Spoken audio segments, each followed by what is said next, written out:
So,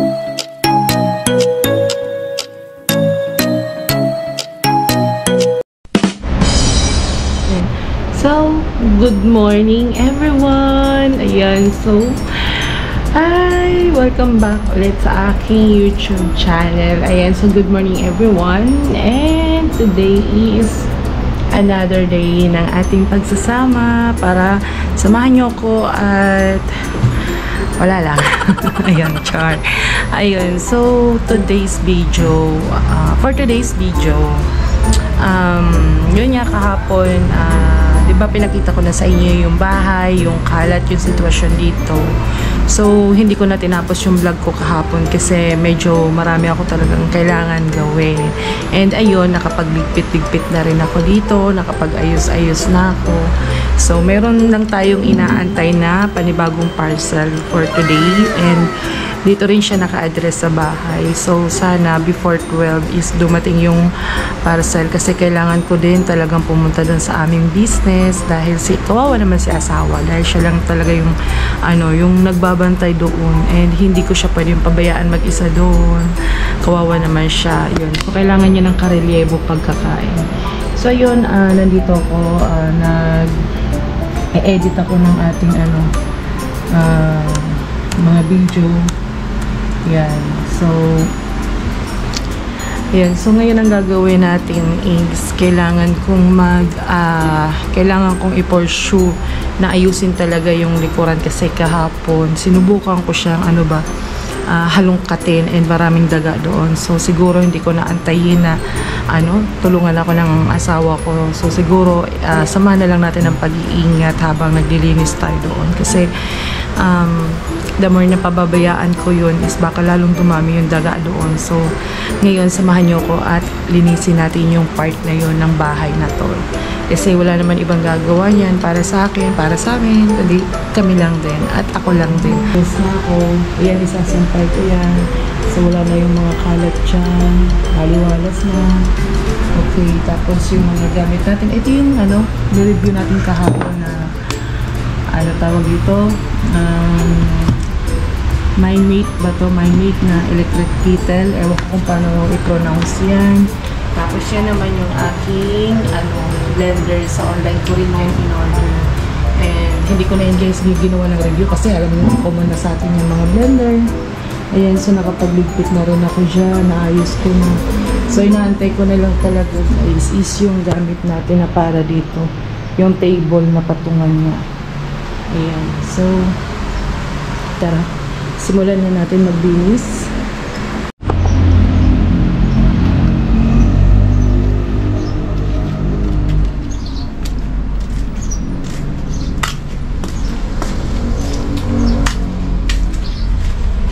So ayan guys, kanina nagising pala ako ng gumising ako kanina ng maaga siguro around 5 AM kasi kailangan ko ngang linis-linis dito. So naglaba ako ng mga damit namin. Ayan, so naglaba na ako. So everything set, nakapag-ayos na rin ako dito. So ito yung pinapakita ko sa inyo kahapon na mga damit na dadalhin ko sa shop para maging basahan. Ayan, tapos ito yung lumambag ng aking anak. Dito ko muna siya pinatong. So ngayon, ito yung ating kailangang linisin ngayon. So samahan nyo ako, maglinis tayo. So kukuha lang muna tayo ng walis.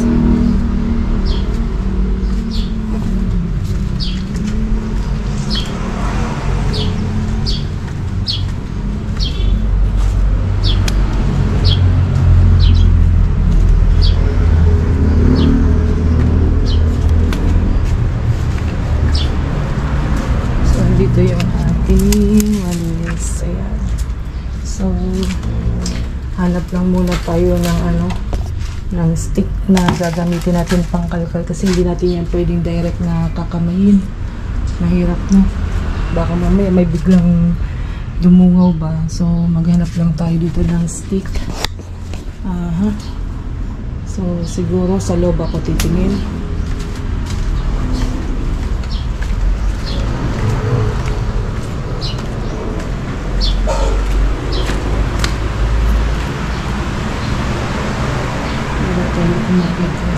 So, meron tayo dito makita kahit yung lumang stick lang. So, titingnan ko dito sa aming likod bahay. So, ito pala guys yung aming dirty kitchen sana. Kaya lang, ito, ipapakita ko sa inyo yung sitwasyon.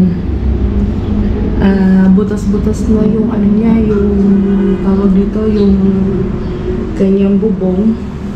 Ayan, so andito yung iba namin gamit. Hindi ko pa rin yan maayos. So, mamaya siguro, sabay na natin siyang ligpitin. So, ngayon, ito lang muna yung kailangan ko dito guys. Itong tubo na to. So, ito magiging ating pangkalkal. Ayan. So, isarado na natin to. Kasi baka mamaya meron dyan kung ano-ano hayop, animalis na mapasok ba. So, yan. Ibalik lang natin yan. Tapos, ibalik natin tong washing machine. Okay. So, tara. So, yung edit natin, mamaya na lang yan.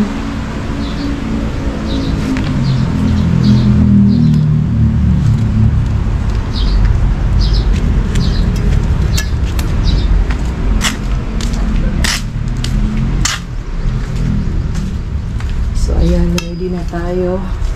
So, check lang muna natin dito. Yan. Okay, so,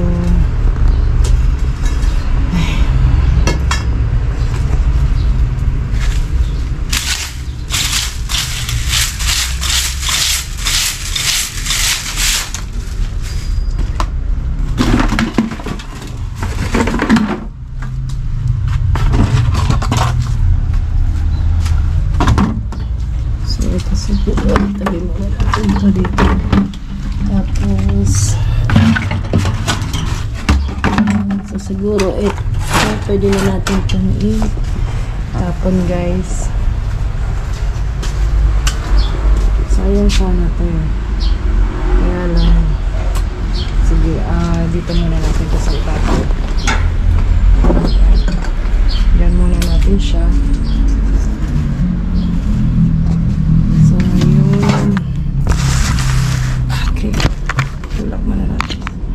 So, ilagay ko muna kayo dito guys sa taas.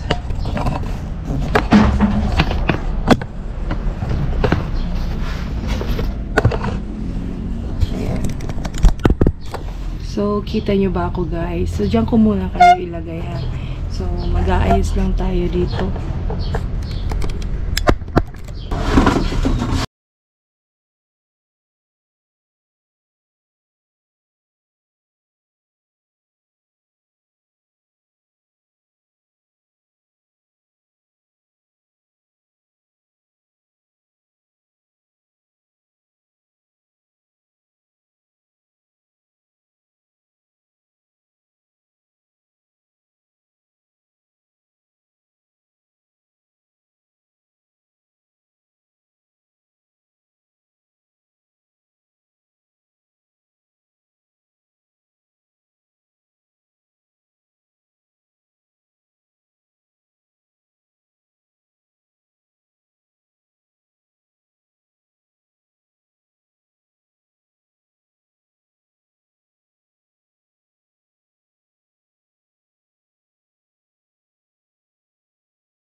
So, ayan guys, hindi ko na muna ganun tatapusin yung paglilinis dito kasi kanina habang naglilinis ako, ayan, nakikita nyo ba yung uka na yan? Kanina may nakita ko dyan parang buntot. So, hindi ko alam kung ahas yun or ano pa yun, parang iguanang maliit or butike, hindi ko alam. So, ayoko munang lumapit dyan. May nakita ako dyan. So, siguro tama nga yung decision ko, mas maganda magpatulong tayo kasi tulad yun, nakashort lang tayo. So, kung may ahas man dyan, eh, baka matuklaw tayo. So, hanggang dito na lang muna yung side na nilinis ko, inayos ko, ayan. So, wala na yung kalat dito. Tapos siguro ito tatanggalin din natin yung mga kalat-kalat na yan. Yan. So, hindi ko na muna gagalawin yan pag didiskitahan yan. Some other time, nahingi ako ng tulong para malinis natin yan. Kasi nakakatakot. Mahirap na, lalo na kung mayroon dyan cobra. Nako. Guys, pag nakagat pa naman ng ahas is, ano lang, segundo, minuto lang, talagang patay agad. So, ayoko munang galawin yan sa mother time na. So, dito na lang muna ako at least kahit pa paano is nabawasan yung kalat. So, siguro, ito, is, linisin natin to.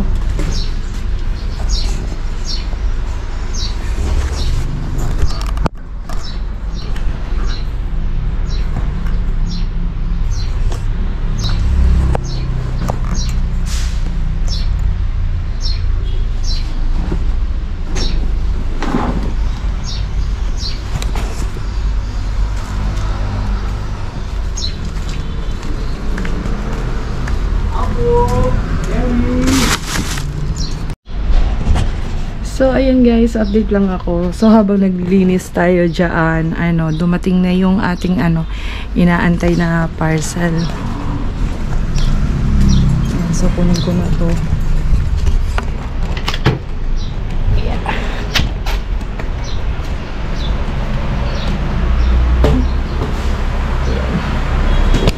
So, ito kasi, ayan, ito yung sinasabi ko sa inyo ng parcel. So, dumating na yung isa sa ating mga i-unbox. So, ang worth nito is 1,201 peso. So, kung ano to, i-reveal ko sa inyo mamaya guys. So, itabi muna natin to kasi kailangan ko muna itong ilagay. Kailangan ko muna itong ilagay sa kanya dating ayos. Ayan. Ito kasi hinugasan ko kasi marami na siya dito ko yung nandun. So, sayang. So, ito. Ibalik lang natin ito dito. Yeah. So, okay. So, ito na yung ating i-reveal na pa-unbox for today. So, ang tagal ko rin itong inintay. Siguro mga 3 araw din. And yung sa iba, nagulat lang ako kasi ang bilis, kinabukasan dumating agad. So, ito, inabot siya ng 3 araw. So, hindi ko alam kung ano naging problema nila. Pero, hopefully, ay hindi tayo na-scam. Ayun, so, sana, tiwala naman ako. And trusted seller naman kasi yung pinagkukunan natin. So, ayun, iiwanan muna natin ito saglit kasi may kailangan na tayong gawin doon. Wait. So, ayan, bubuksan na natin yung ating yung ating parcel. So, bubuksan na natin yan ngayon guys. So, kumuha muna tayo ng gunting. And nakakalungkot lang kasi hindi pa nila sinabay yung table sana para dito. Dapat yung parcel na yan is dito ko ilalagay kasama ng table. Diyan ko sila ipapato. And yun nga, since wala pa, wala tayo magagawa. So, kuha lang tayo ng gunting. Ayan. So, i-unbox na natin ito. Kuha lang tayo ng patuhan guys para may lapag ko kayo. Kasi mahirap mag-unbox kapag hawak ko yung camera natin. So, ito siya. Okay. Yan. So, kita nyo ba ako? Or dito na lang siguro sa kanila. Dito natin siya. Yan. So, para mas maganda yung buha ng ating camera. So, yan. So, ito na yung sagad yung haba. So, medyo i-fit lang natin. So, ayan. So, ito na yung ating parcel na inaantay. Actually, ito yung pangalawa sa mga parcel na na pinaka-inaantay ko talaga. Kasi, napakalaking tulong nito sa akin. Lalo na sobrang busy ko sa trabaho. Ang dami kong ginagawa. Kasi tingnan nyo naman guys, ultimo yung paglilinis sa bahay. Hindi ko na siya, gano'ng naaasikaso. So, ganun talaga. Pag nandoon ka talaga sa negosyo. So, ganun talaga guys. Pag nandoon ka talaga sa negosyo, yung mga maliliit na bagay, kagaya na paglilinis, pag-aasikaso, pagluluto. So, minsan talaga may skip mo na yan kasi imbis ikikilos mo, ibabawi mo na lang siya ng tulog para the next day is meron kang energy. Ayan. So, paano ba? So, simulan na natin tong i-unbox. Okay, guys. Ayan. So, check muna natin again. Lagi kong sinasabi sa inyo na every time na may parcel kayong dumadating, always check na hindi pa siya nabuksan. Yung fragile niya is hindi wasak or punit. Ayan. So, intact naman siya guys. Ayan. So, simulan na natin siyang buksan. And let's check kung anong item ito. Kasi ayoko muna siyang i-reveal. Gusto ko lang din i-surprise yung sarili ko. Ayan. So, tara, let's start! Sana hindi ko po.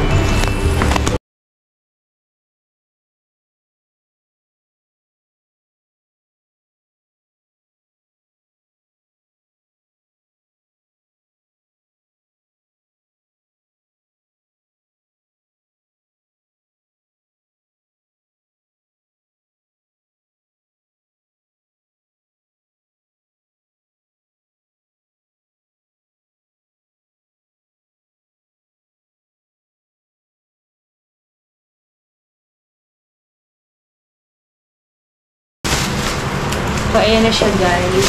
Natanggal ko na yung kanyang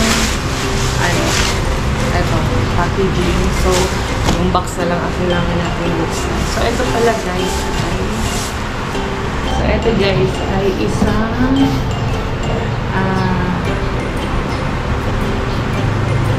rice cooker. So, black color siya. 6 liters. So, malaki-laki siya.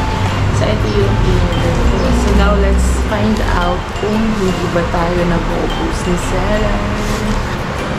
So, nabuksan na natin, guys, yung packaging. So, now, let's check naman yung box. So, hindi ko sa nabuksan. So, ito, guys, ay isang rice cooker and 6 liters siya. So, malaki-laki siya. So, tingnan na natin kung ano yung kanyang laman. So, ito. So, guntingin natin itong side na to.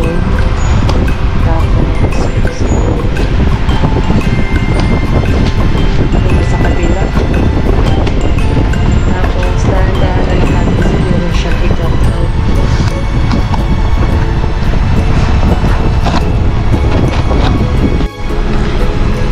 So, ayan guys, natanggal ko na yung stylo. So, meron siyang protection dito na nakalagay. Ayan, so nandiyan siya. So, tinanggal ko na yan kanina. Hindi ko lang nakunan kasi akala ko nagre-record yung camera natin. So, ayan, upon opening, may nakalagay dito.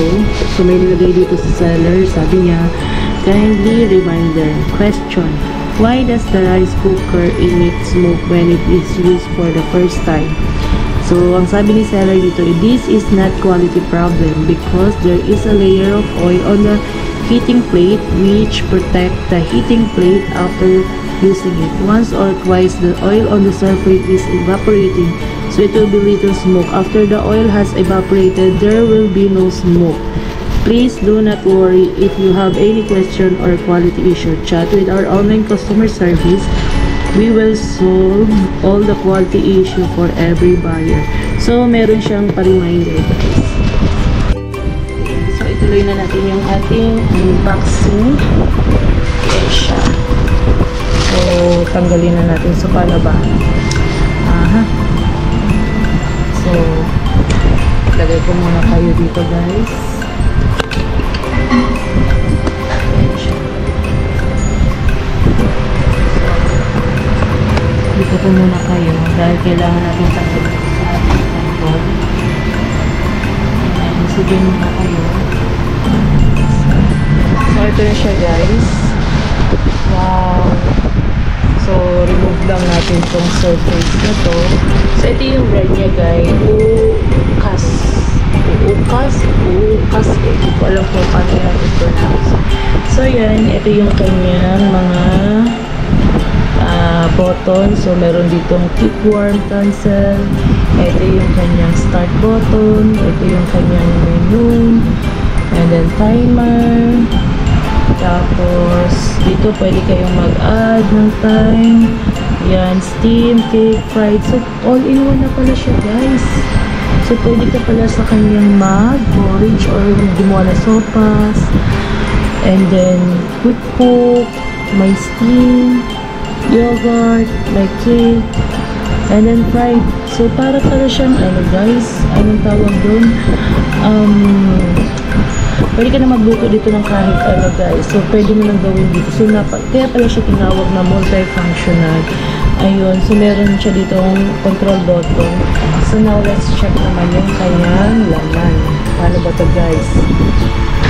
Ayun. So, pagbubuksan mo pala siya, ito-press down mo to. Ayun. Okay. So, let's check kung ano yung mga kasama ni cooker. So, meron siya dito guys, measuring ng rice ay nung ating bigas. So, mayroon siyang takalan, which is good. Meron din siyang kasamang sandok. Okay. And then, hindi dapat mawawala is yung operation manual of rice cooker. And then, yung kanyang saksakan. Ayan. So, mamaya itatry natin to. Susubukan na natin dyan magluto. Kung gumagana ba yun ang maayos. And then, ito yung kanyang guys, so ceramic siya. Ceramic yung kanyang kagayan. Ano ba tawag dito? Ito, yung parang pinaglalagyan ng rice, oh. Wow.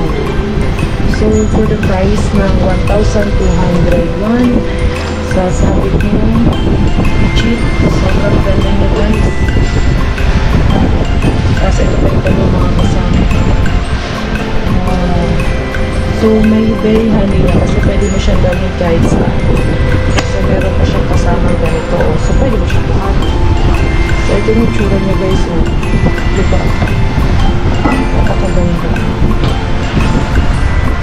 So, ngayon guys, nilipat ko na siya dito sa lamesa. So, susubukan na natin itong gamitin. Ayan. So, let's check lang muna kung wala siyang damage. Wala na mga kung ano nung bagay-bagay dito sa ilalim. Ayan. So, subukan na natin siya. And since time na rin naman, in the morning, kailangan ko na magsaing para before ako umalis is makakapag, tanghalian yung aking anak. So, hugasan ko lang din muna itong lagayan kasama itong mga ibang hugasan dito guys. Ayan.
ayan, hinugasan ko na yung ating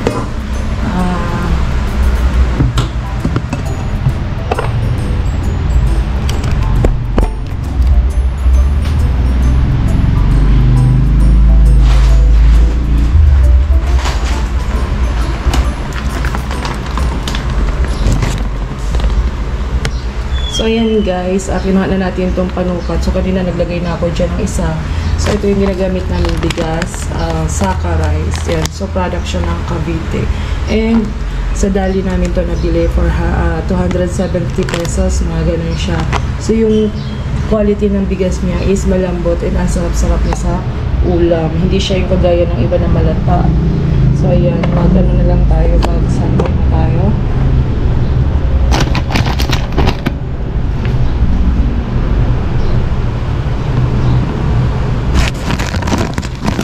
Oras na rin naman kailangan pumunta sa shop. Ito lang talaga guys yung inantay ko today. 3 4 5 6. So siguro 6 na scoop lang muna ng rice yung gagamitin ko kasi ito mas maliit siya dun sa dati ko ginagamit at takalan ng bigas. Yan. So ito na lang muna.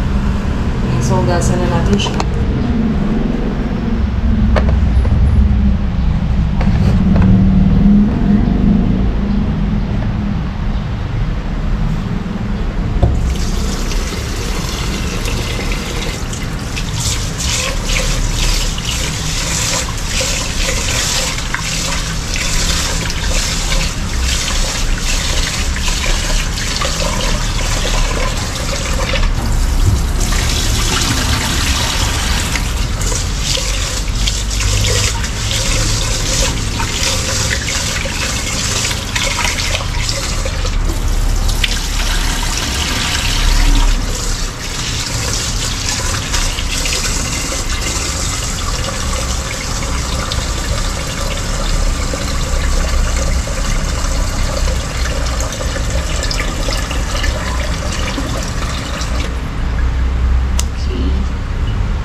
So, yung measure ko guys ng dito ng tubig is 6 cup, 6 liter din yung 6 cup, tapos tawag ito, wait lang 6 cup, tapos dito ko lang din siya sa 6 na level. Ayan, nakikita nyo, dyan ko lang din kinanta yung kanyang tubig kasi alam ko measurement nito is 1:1, so ganyan ko lang siya. So, ililipat ko na siya doon banda doon kasi hindi ako dito makakapagsaksak. Ay, parang pwede naman yata.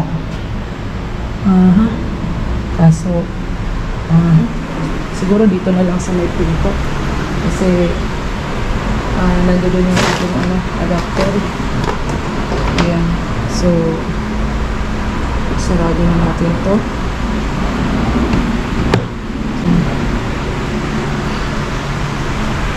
Ayan. So, dito na lang natin siya banda. So, dito siya sa likod. Ayan, so kunin natin yung kanyang saksakan. Ito. So, itabi na natin to. And then,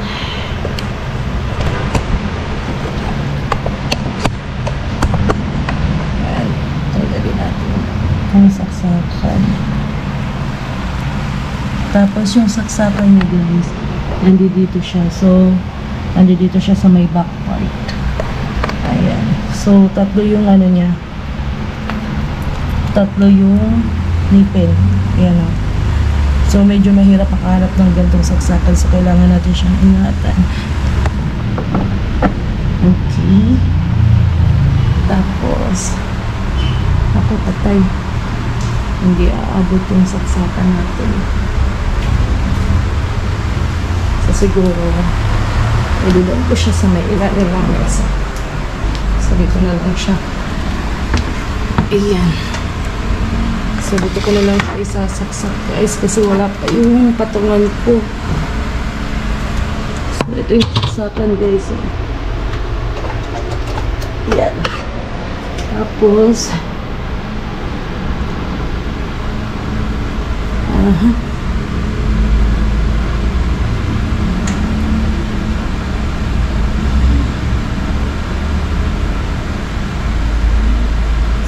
set ko siya. Paano ba siya iset sa rice? Menu. Okay, sa rice. Okay, so pinindot ko yung menu. So, tingnan nyo siya guys. Umiilaw siya dito sa rice. So, again, pagkasaksak nyo, umiilaw to dapat. And then, isiset nyo siya dito sa rice. Para maset nyo siya sa rice, pipindutin nyo lang tong menu. Yan. So, nagbabago-bago yan. Soup. Kung gusto nyo ng soup. Kung gusto nyo ng meat. Yan, umiilaw yan guys. Tapos kung gusto nyo rin ng keep warm. So, dito tayo sa rice. Steam, yogurt. Ayan, so nagbabago-bago yan. So, babalik tayo dito sa rice. So, pindutin lang natin yung start. Nakasete yan guys sa 45 minutes. So, hindi nyo na yan ma-adjust. So, start na lang natin. Tingnan nga natin kung ma-adjust to. Pwede pala siya guys. So, pwede rin siyang bawasan. Okay. So, siguro, set ko lang siya sa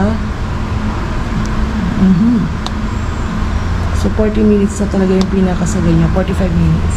So, start lang natin. Ayan. So, check lang natin guys ha. Kung wala bang plastic dito kahit anong naiwan na yan. So, okay. So, let's wait na lang na maluto yung ating rice. So, 45 minutes siya guys. Yan. So, yun guys. Mag-update lang ako. Nung pagkabukas ko sa kanya, meron akong parang naamoy na parang plastic, na parang amoy gas. Yung parang amoy sunog.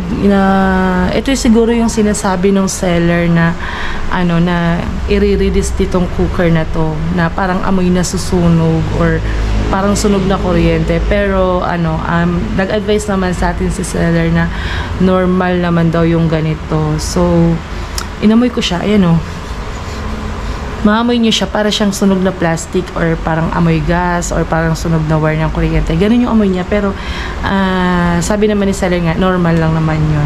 So, ito siguro yung sinasabi niya. So, antayin na lang natin. So, 33 minutes na siya guys.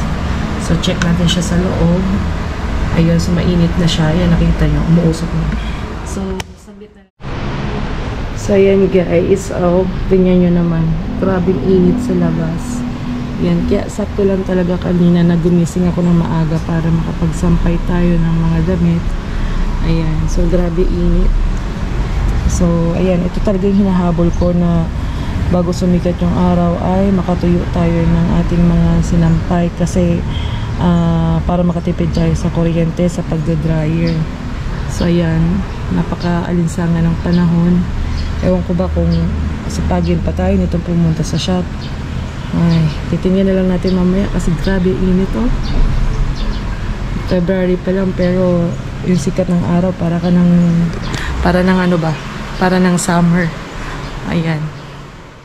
So after few minutes guys, ayan siya. So nag-i-steam na siya, nag-i-smoke na siya. Ayan. So tingnan natin yung kalagayan doon sa loob. Ayan, so kumukulo na siya guys, ang init. So ibalik ko lang guys Ayan, so ibalik ko lang siya sa dati.